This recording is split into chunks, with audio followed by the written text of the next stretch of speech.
I shall rewind to here. No, no, no, no, no. I'll rewind to here. Delete this message. And voice call. Hello, my friend. Long time. Friend? Seluvis chuckled, tilting his head. Friend, is it? You're a rather bold fellow, aren't you? I can respect that. He smirked, amused that you would go so far as to call him friend, but he didn't mind it at the same time. I have already brought you the Emperor Starlight. I have collected a couple puppets from you, and we have searched under running sometime. My name was Hannes, a jester, a former one. Now I have defeated many lords, collected great runes, and gathered great strength. He crossed his arms and nodded. Ah, yes, I remember you now. It seems you've grown in strength since we last met. He paused for a moment, thinking before speaking again. For someone who was just a lowly jester, you're rather accomplished, aren't you? Oh yes, but I will tell you this. I won't be giving running the drug you gave me, because it won't work. And it will only cost you a premature perishing. I hope will uphold of it until she just will dispose of you herself just in the end. I cannot affect that outcome, but I want to let you know that I am sorry. Seluvis raised a brow hearing this, and his smirk immediately faded. He didn't take too kindly to your words. What? You can't be serious, he said, his hands curling up into fists, gripping his dress robes tightly. You dare to threaten me? You filthy tarnished. I am not threatening you. I am giving you more knowledge of that you may maybe despair or gather some kind of strength from it. I'm sorry. Truly am. Seluvis's expression darkened, his eyes narrowing as he regarded you with disdain. You think you are wise, don't you? He hissed, his voice low and dangerous. You think you can come here and spout off about things beyond your comprehension? You don't know me. You don't know my past, my goals, or my desires. You desire to have Rani as a puppet, yes? Seluvis let out an obnoxious laugh, his smirk returning. Ah yes, my grand plan. To have Rani as my puppet.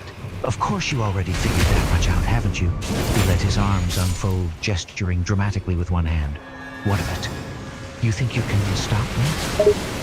No, I have already gained the drug from you in order to give it her. But I know that it won't work. It won't affect her mortal body. If I were to have her drink it, it would not affect her. And she would actually just dispose of you and tell me to piss off. And if I were to ask her and stay by there, she would one time actually dispose of me as well, but I would return to her life, unlike you. And that would be just a death of you prematurely. And I would have to waste a celestial dew to get my forgiveness from her, to force her forgive me, to steal her agency that I would think you would find a little bit soothing as a form of humiliation, but I don't wish to see you perish too soon. Seluvis's smirk vanished once again, replaced by a frown, and his eyes narrowing at you. What exactly are you trying to say here, Tarnished? He said, his voice quiet. Are you trying to turn me away from my plan? Are you trying to convince me to not try and make Rani my puppet? I say it's not possible by the means that you are trying to do it. And I do not possess the alternatives. I'm only stating that what you are currently doing is not good. And I don't wish to see you perish. Because I enjoy to talk with you. Seluvis gritted his teeth, his patience running thin. And what makes you think you're so wise and all-knowing, Tarnished? He said through clenched teeth. You think you know better than me? You think you know what is and isn't possible in this world? Do you wish to speak with someone else? Seluvis let out a snort of annoyance. No, I'm speaking to you, he said gruffly, crossing his arms again. You've got some nerve, you know that? Coming here and telling me my plans won't work, and then expecting me to just listen to you like some mindless fool? Actually, that is very great argument actually that you made. I actually don't have an argument against that. I just tell you to trust me, and that's all I can say in this situation.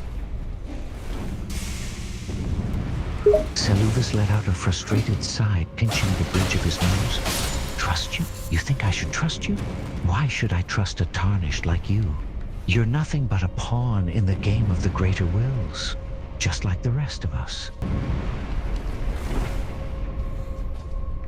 Yes. What would you advise how we would continue from this point on?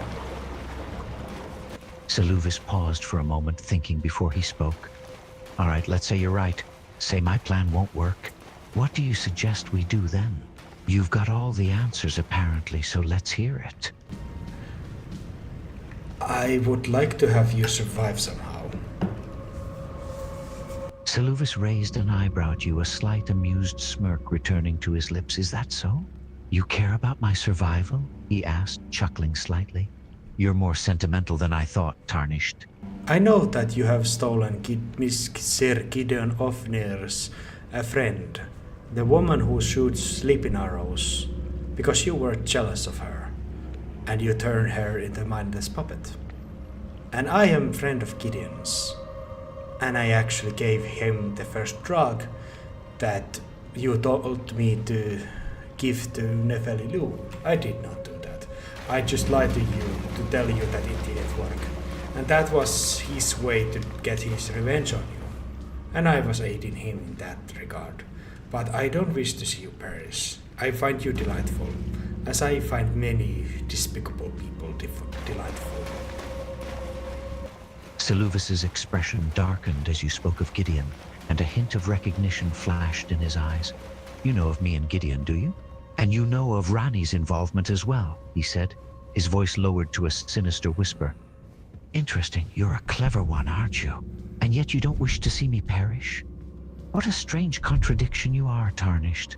Is it so strange? Is it, truly? Seluvis chuckled softly, his gaze still fixed upon you. Yes, it is. You have knowledge of my treachery, and yet you do not wish me harm, he said, his voice sounded almost amused. You are a curious one indeed. Most people would want me dead if they knew what I've done, but not you. You seem to almost care for me. I do. Is that strange? Seluvis raised an eyebrow, his expression softening slightly. Yes, it is strange. In my experience, very few people care about me, let alone someone like you, he said, a hint of surprise in his voice. Why do you care? You should want me dead, shouldn't you? I don't. Honest. Seluvis was taken aback by your words, his eyes narrowing slightly. He seemed almost touched. You don't? He repeated, his voice soft. Why not? You have every reason to want me dead, but you don't. Can you name me the reasons?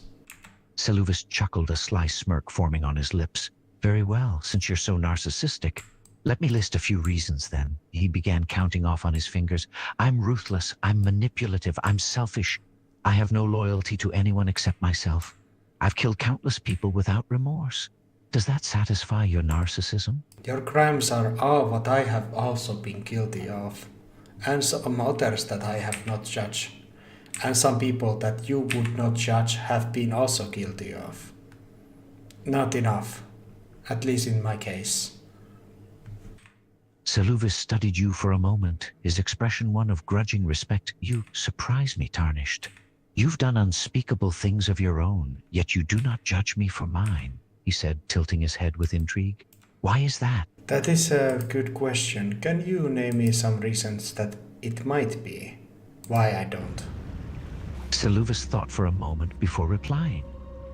Perhaps it's because you see yourself in me. As you said, you've done similar things yourself, so you understand the darkness within me. Maybe you pity me. Like I said before, few people care about me. Maybe you pity the loneliness and solitude I feel, he shrugged. Am I close? I have befriended Godric the Crafted. So maybe you are onto something here. Out of pity, of course. Seluvis raised an eyebrow, once again intrigued. Godric the Crafted, you say? That deformed monstrosity of a lord? You're friends with him, he said, almost with disbelief in his voice. I slayed his mortal body, but I spared his soul and his mind. When I collected his rune, I made him a vow that I would connect to him with his family and bring them all together to the earth. Seluvis chuckled softly, amused by your words. You spared his soul? How merciful of you. And now you consider him family, do you? He said, a smirk returning to his lips. You really are full of surprises, Tarnished. Not my family. I just made a vow to bring him with his family together into the Earth Tree. Seluvis's smirk faded and he raised an eyebrow at you. The air tree, you say? What is this air tree you speak of? You know the large fucking golden tree over there in the distance, that tree? Seluvis's eyes shifted in the direction of the tree in the distance, and he let out a small scoff. Ah, the so-called golden tree, you mean, he said, his voice thick with sarcasm. Yes, I know the one you speak of. Yes, that, but enough of that crazy bastard. I slayed his mortal body, yes, and he is not for some the world. I also did the similar treatment with the dung eater, but in that I used some kind of a ritual of sorts. And he used an omen-like baby stone statue to trap his soul. And I slayed his body in an honorable duel. So yes, I have spared some monsters worse than you. And I myself, I don't like Rani. I actually hate her. Seluvis's eyes widened somewhat, surprised by your statement. You hate her? Really? He said, trying to contain his disbelief. But then he chuckled, a smirk creeping across his face. Ah, I knew you weren't as pure as you act. There's darkness in you, Tarnished, just like there is in me. I'd say she got more darkness than you give into. I hate her for her evil deeds. Seluvis raised an eyebrow, interest piqued. Evil deeds, you say? Do tell. What has she done that has you so worked up, Tarnished? She murdered Godwin. Seluvis was taken aback by this revelation, and his eyes widened. Godwin, you say? That powerful and favored demigod? He said, a hint of disbelief in his voice. Are you certain she was the one who killed him? It wasn't her, but she ordered the Black Knife assassins to do it for him. For her. Seluvis's expression darkened and he let out a scoff. I see. She ordered the assassins to do her bidding, did she? How vile. And I thought she was a virtuous princess. Seluvis let out a huff of annoyance. Yes, perhaps I did underestimate her. She is obviously more cunning than I gave her credit for. But that doesn't change the fact that she killed her brother. She did it to free herself from the two fingers. She murdered her mortal body, freeing her soul, while she murdered Godwin's soul, leaving his body to turn into the very fucked up looking mermaid monster that is suffering under the earth tree. And Godwin is actually the reason why there is deathblight. Seluvis nodded, his expression thoughtful. I see. She did it to escape the control of the two fingers, and in the process she cursed her brother to suffer for eternity. He let out a small scoff, very cunning indeed.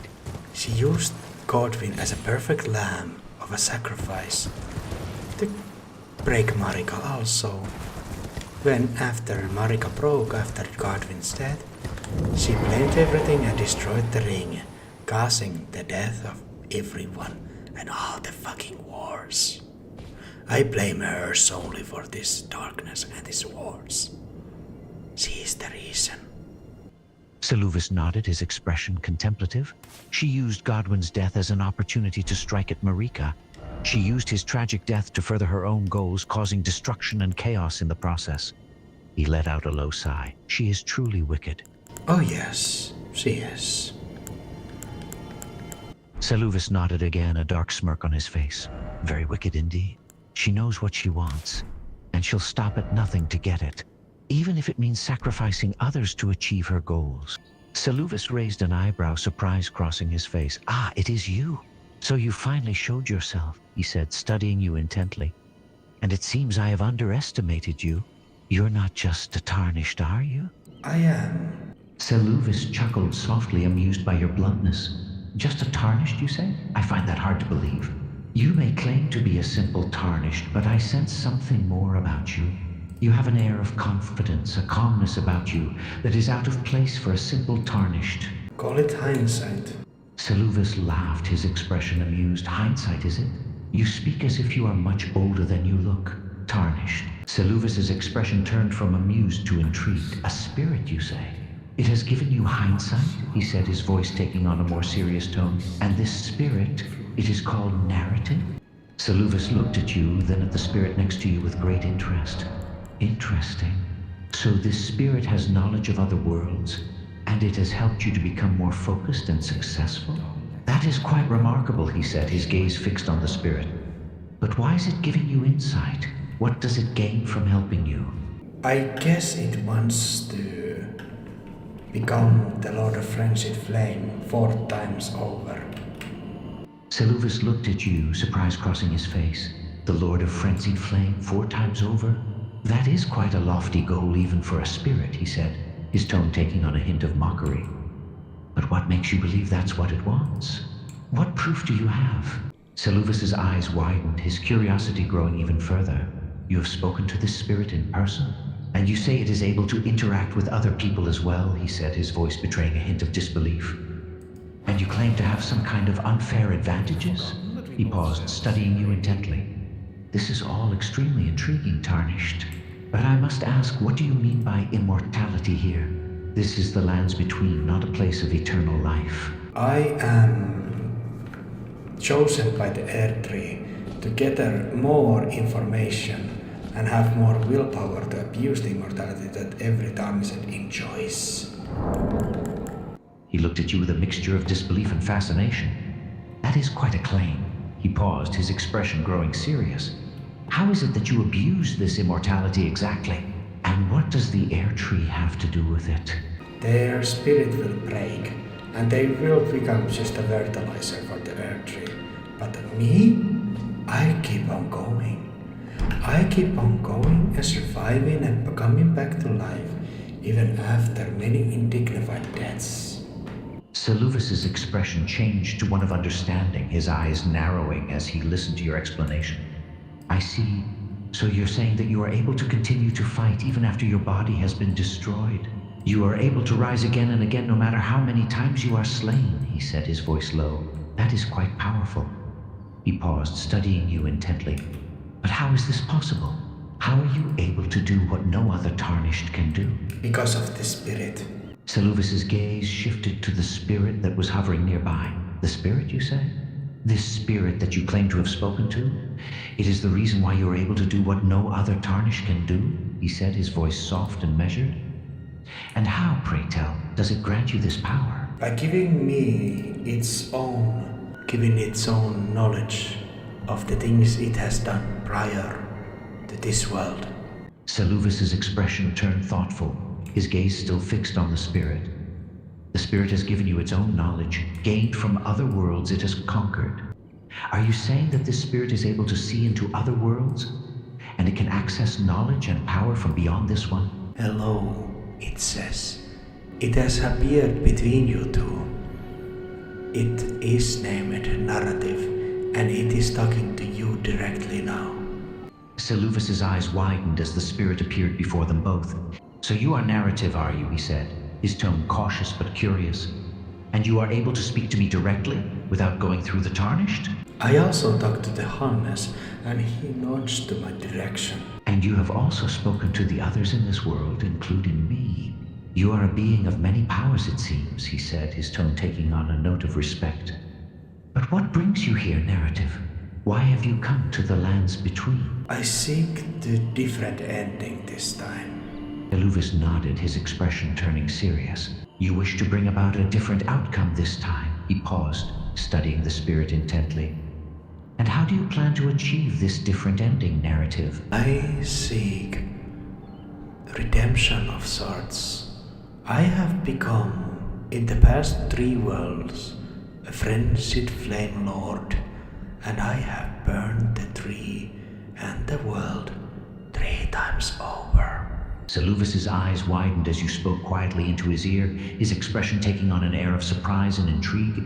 3 times over you have become the frenzied Flame Lord, and you have burned worlds to ash, he said, his tone low and reverent. You seek redemption this time, is that correct? Or different ending, out of curiosity. Seluvis raised an eyebrow at your comment, his expression growing more puzzled. Threatening? What do you mean by that, Tarnished? But yes, I am here, and I have been reason for Hannes's more of his success in the lands between. He has already killed Godric. He has beaten down Renala, stolen her rune, defeated Radan on the festival, and also found his way to the Nokron, where the knife waits for Rani, that she will use to kill her own 2 fingers, and after that she would dispose of you. You have indeed been quite successful, Tarnished. He paused, his tone growing more serious. And you say that Rani intends to kill her own 2 fingers? And dispose of me as well? She has gained the dagger from that she will need the Tarnished help with. Blight himself is already imprisoned by Ichi to the same Evergald prison where the terrible traitor was. Prison of the same as the terrible traitor?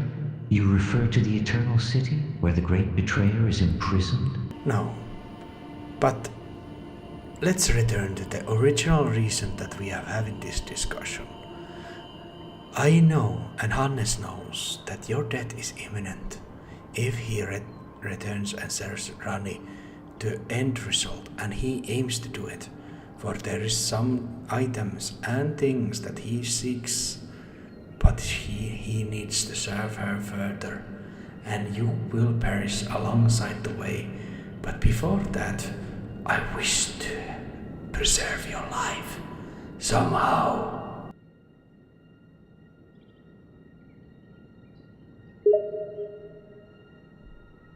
Seluvis's expression turned curious and hopeful. You wish to preserve my life, you say? I must admit, that is a most unexpected offer. He paused, studying you intently. And what, pray tell, do you propose to do to preserve my life? I imagined that only way was to have a great rune.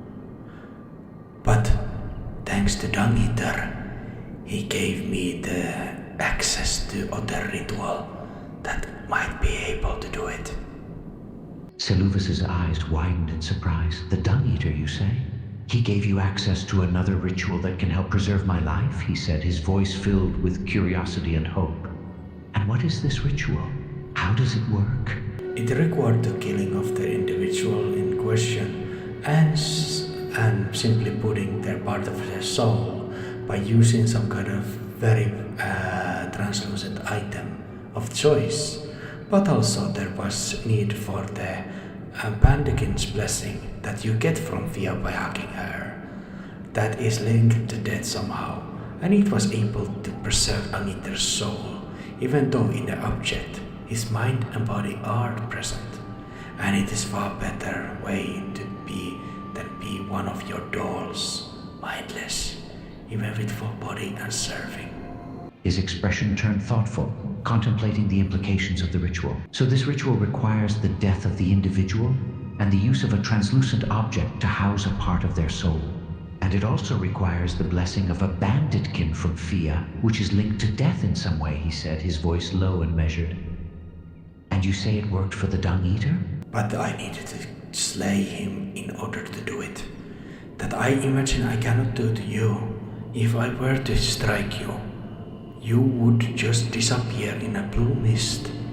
Only time I am able to interact with your body is after you die, but it is already cold and lifeless. Seluvis nodded, his expression taking on a serious tone. You are correct, Tarnished. If you were to strike me, I would simply disappear in a blue mist. But you say that this ritual cannot be done until I am already dead and my body turns gold and lifeless? I would need to be one to kill you, but I am unable to do that. So I cannot follow the same steps as I did with the Dung Eater that I was able to kill.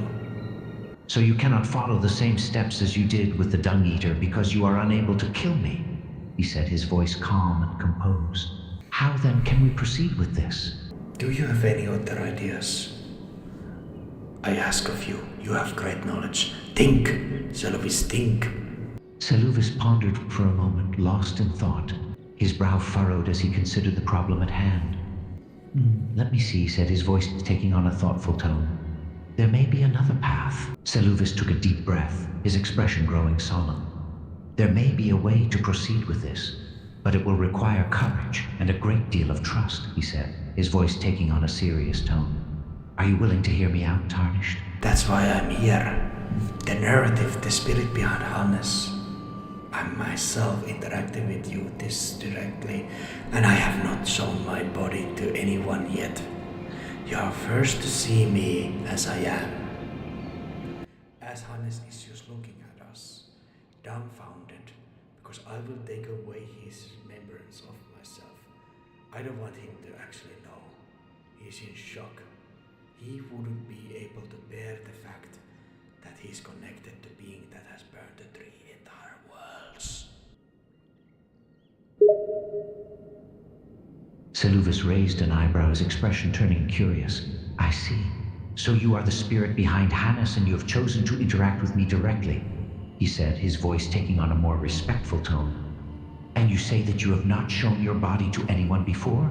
Not even to Hannes himself? No. And he is now in a kind of a shock, even though he is present and hearing us. And he can join the conversation anytime. But he has now listened and heard that he is connected to the Lord of Frenzied Flame 3 times over. And if after this fact he would probably go and embrace the flame 4th time and end his own existence for the dread of it. And that I do not want. But I will take his memory of this moment. This is one time I will do this. But I respect you, and I want to preserve you, me, narrative, not Hannes. Seluvis's expression softened, taken aback by the revelation of your connection to Hannes and the threat it posed. So you fear that if Hannes learns the truth, he may embrace the frenzied flame again and end his own existence, he said, his voice taking on a more sympathetic tone. And you wish to preserve me as well as yourself, to prevent that outcome. Yes, but also I do myself also hate Mistress Rani, because she murdered Godwin and is in fault of all of the wars, but because I also...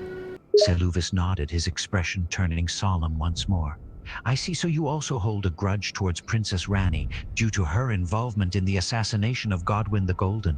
And you believe that Godwin was a truly great person, undeserving of his fate. What is your opinion about that? Seluvis's expression turned serious as he considered the question. My opinion on the matter? I believe that the assassination of Godwin was a tragic and unfortunate event. He was a benevolent and kind monarch, whose death has had far-reaching repercussions throughout the lands between. I will hunt down every single of the Black Knife assassins. That is what I can do, even if I cannot hurt Rani in any physical way or spiritual way. Seluvis nodded in agreement. Yes, the Black Knife assassins are responsible for his death and they must be hunted down and brought to justice, he said, his voice taking on a dangerous tone.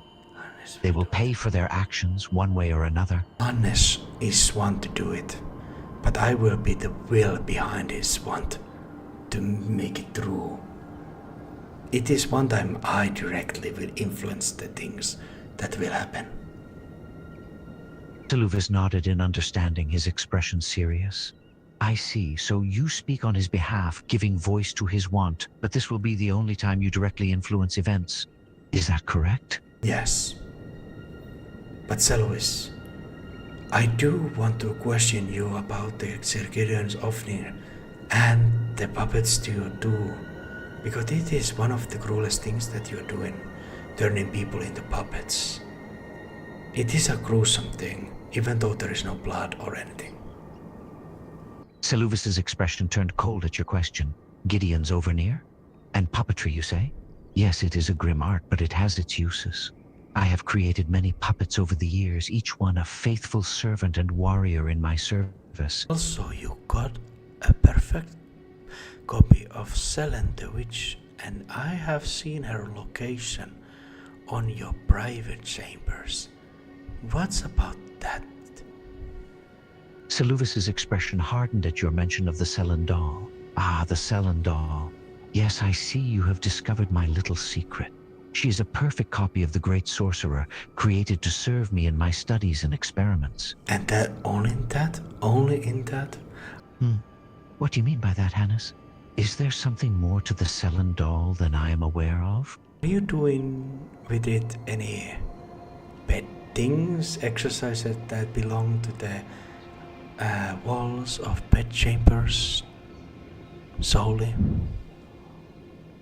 Seluvis's expression turned dark as he pondered your question. Bad things, you say?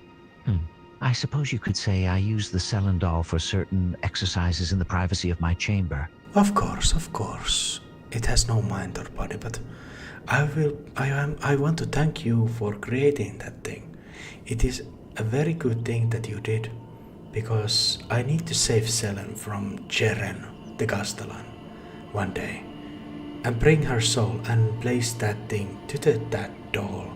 So I want to thank you for creating that thing. That is a noble cause indeed.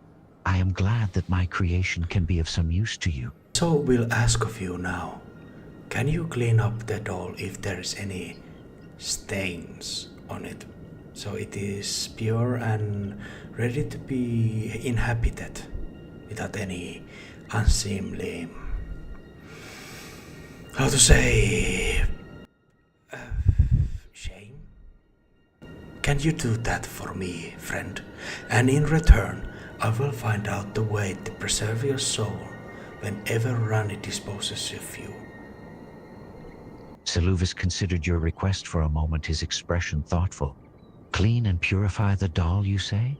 I suppose I could do that, my friend. It is only way to save her. She is crucified by the crystals in a dark room, and without my help, Jeren will go and dispose of her. I see. So she is in dire need of rescue. Very well, I will clean and purify the Selen doll so that it is ready to receive her soul. Thank you. Now, would you have any idea that I would be able to save your soul from your corpse even after it's cold and dead and gone? Seluvis thought for a moment, considering your request for the puppet and the safety of his soul. It is unusual for me to give away one of my puppets for free, but you seem to have some worthwhile information. As for preserving my soul, I suppose it could be possible. There is a ritual known as soul transposition, which involves extracting and transferring a soul. But it is a complex and dangerous procedure, and only the finest alchemists and sorcerers can perform it successfully. Do you need high intelligence for it? Seluvis nodded in affirmation. It requires a deep understanding of arcane magic and the intricacies of souls and bodies. Seluvis considered your question for a moment, his expression thoughtful. Yes, I suppose you could say that. It could be possible to use a high-level sorcery to extract my soul from my corpse and transfer into another object, similar to the ritual you used with the Dung Eater. As for the object, it would need to be a suitable vessel for my soul, something that can contain and preserve its essence.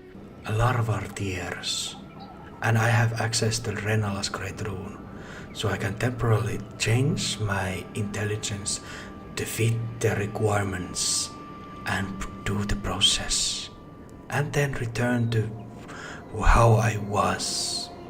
That is that I need to do in order to, because I am, but I will be wasting 2 of the larva tears for your sake, Seluvis.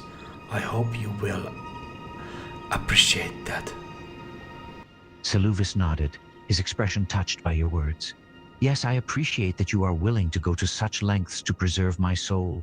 Using the great rune of the unborn and larval tears is a good idea. It should allow you to temporarily increase your intelligence enough to perform the soul transposition ritual successfully, and then return to your normal state afterwards. Seluvis pondered your suggestions, considering the various options. The Marika's shackle and Mimic's veil are interesting choices, but perhaps not suitable for containing my soul. They are powerful objects, but they are not designed to hold souls. As for the Omen Bairn, it is a unique artifact, but it does not seem like a suitable vessel for preserving my soul either. Let me think. Would it be your mask? Seluvis raised an eyebrow in surprise, considering your suggestion. My mask, you say? It is a personal item, but I suppose it could be a suitable vessel for my soul. It is durable, unique, and already contains a portion of my essence. Yes, my mask could work. Yes. But let us continue our discussion about the incantations and sorceries you mentioned. Yes. What is it that you need to know? I have already gathered with the gaining strength of the souls and spells that might consider to be something that I might be use. I also have the Vias from Via the oh wait a minute. Seluvis patiently waited for you to continue, his gaze fixed on you with a mix of anticipation and curiosity. Would I need the Mark of Via Deathbed Companion? Would that be also a good way to trap your soul? Because it is linked with death. Seluvis thought for a moment, considering your question. Yes, in theory, the Marcus of Death spell would be a suitable incantation to use in the ritual to extract and transfer my soul. It is a powerful incantation, capable of severing the tie between body and soul, which would make it possible to transfer my soul to another vessel. As for the Deathbed Companion, it may be useful in the ritual as is associated with souls and death. But why do you mention the Deathbed Companion? Closer. I will go to Hakte, which just to gain the Baldeker's blessing in order to have it for the ritual, as I did with the Dung Eater. Very warm. Hakata's blessing, you say? My dear. In order to have it for the ritual, I'm not quite sure I understand. Can you explain? It is a thing that reduces my health, but it is the one-time use of blessing from Via that I used in Dung Eater's ritual. A favor bestowed by the Deathbed Companion, protection of hidden temple of a guided bedchamber, uses FP temporary boost poise. The favor allows one to forget any aches and pains. In death there is only peace. For death there is can be no sensation. And because of this death and its temporary effects, I might be able to connect the death. But in this case, because there is no direct death and your body is corpse, I will need to use also high intelligence magic alongside the Vias thing. Seluvis nodded, understanding your explanation. I see. You wish to use the Fia's blessing to temporarily reduce your health and imitate death, in order to use the Marcus of Death incantation to extract my soul. And you will need to use high intelligence magic in conjunction with Fia's blessing to transfer my soul. Is that correct? It is correct. I just did go and collect the thing in question from Via, and now I return to you, scheme a little bit more and acquire about the sorceries that I currently possess, and if any of them can work as a catalyst or activation alongside the Via's blessing, and you tell me if any of them suffice. Seluvis considered your question and your possession of sorceries. Very well, let us see what you have in your collection of sorceries. Tell me, what sorceries do you currently possess?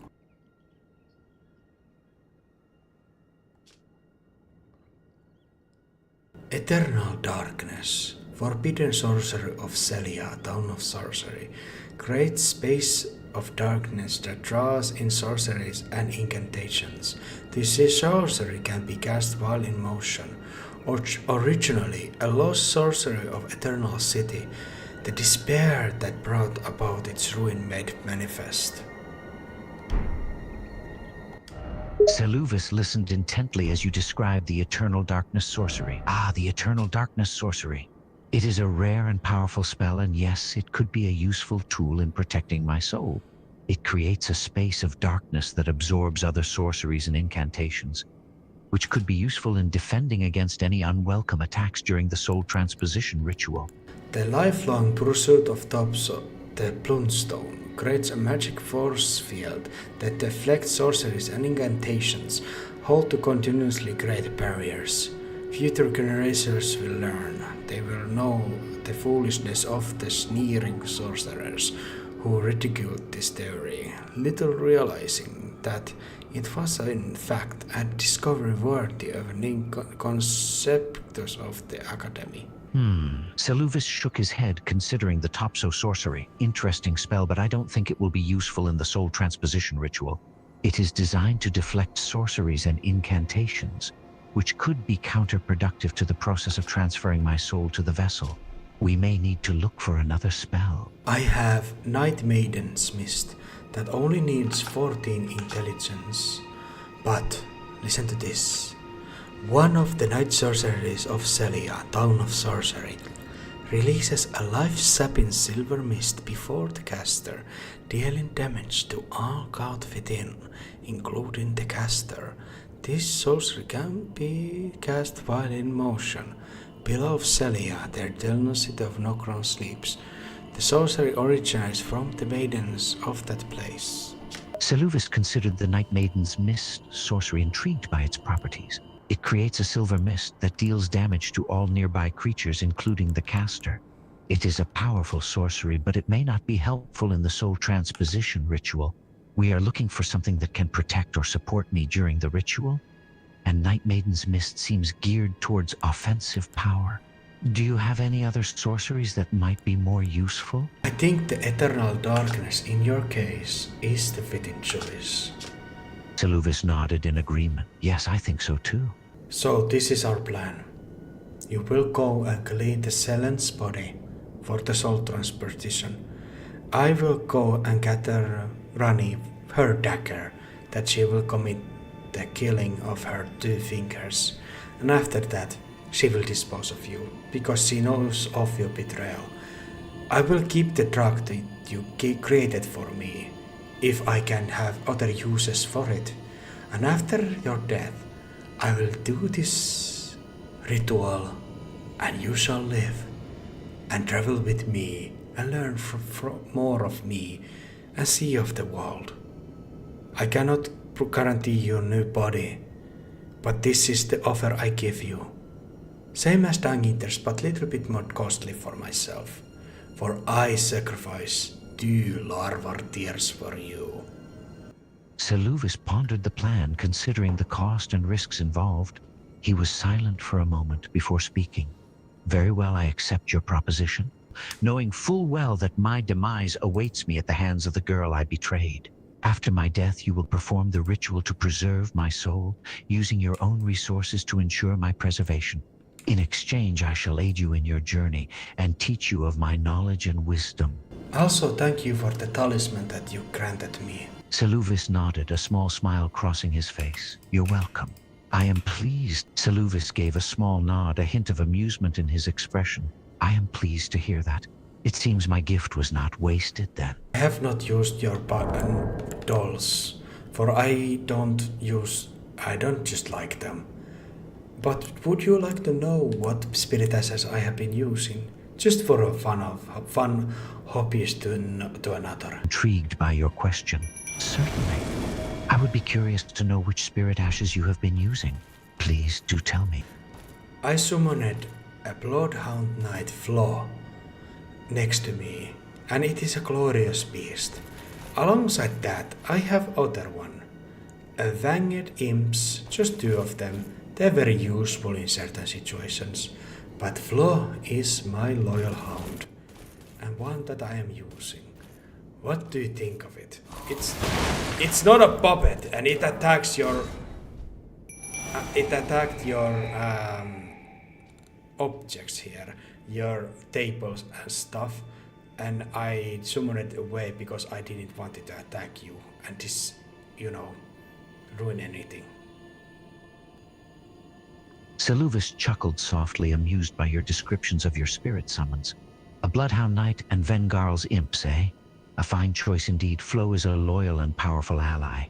I must say I appreciate your caution in summoning them away from my possessions. The last thing I need is for my prized objects to be attacked. I was afraid that it would do that. It has the mind of its own. It does things sometimes. It goes against my will. It's way too independent. One bad thing about the independent. Ah, I see. It seems your Bloodhound Knight has a mind of its own, eh? It's admirable in a way to have a companion that can think for itself. Seluvis nodded, understanding your concern. Yes, independent spirits can have their own minds, and sometimes their actions may not align with yours. But that can also be a good thing, as they can surprise you and make unexpected moves in battle. It makes them more unpredictable and difficult for foes to plan against.